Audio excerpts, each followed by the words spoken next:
Welcome guys. In this video we're going to see how to retrieve data from MySQL database in C#.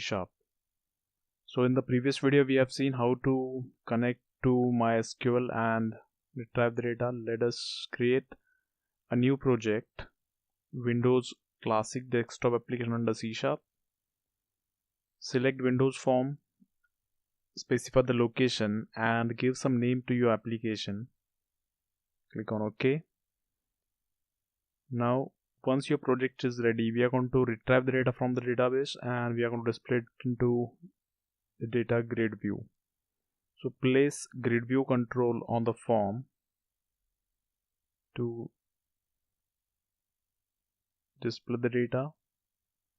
The first thing that we have to do is we have to add the reference to One Dll file that will give you classes to connect with MySQL.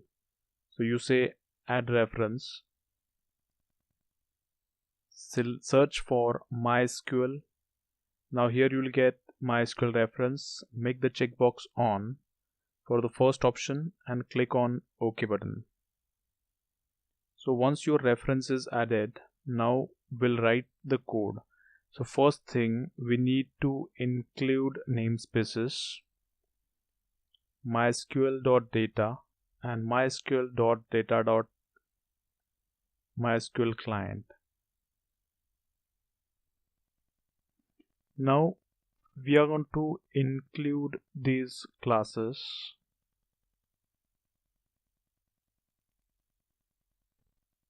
So let us instantiate connection object, specify the connection string that includes server name, user ID, password and database, separated by semicolon.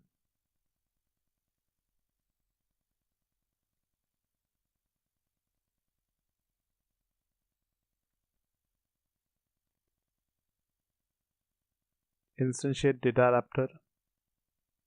So DA equal to new MySQL data adapter. Specify your select query.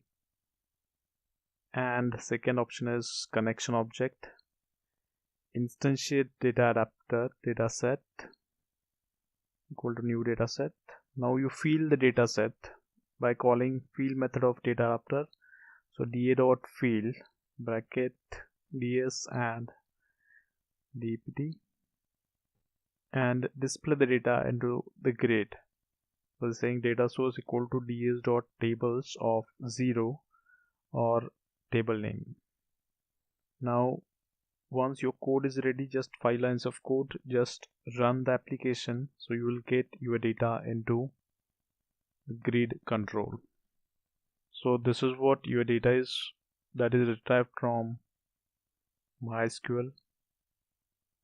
Okay, so here it is simple way of working with the data. Only thing is you need to add the reference to mysql.data.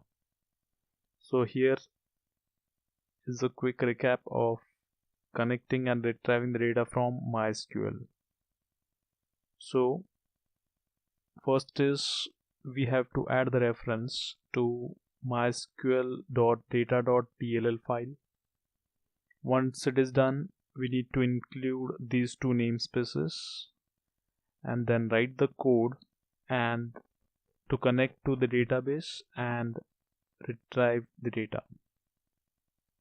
So this is what your code is and your application output is this. So thank you for watching this video and don't forget to subscribe to my channel. Thank you.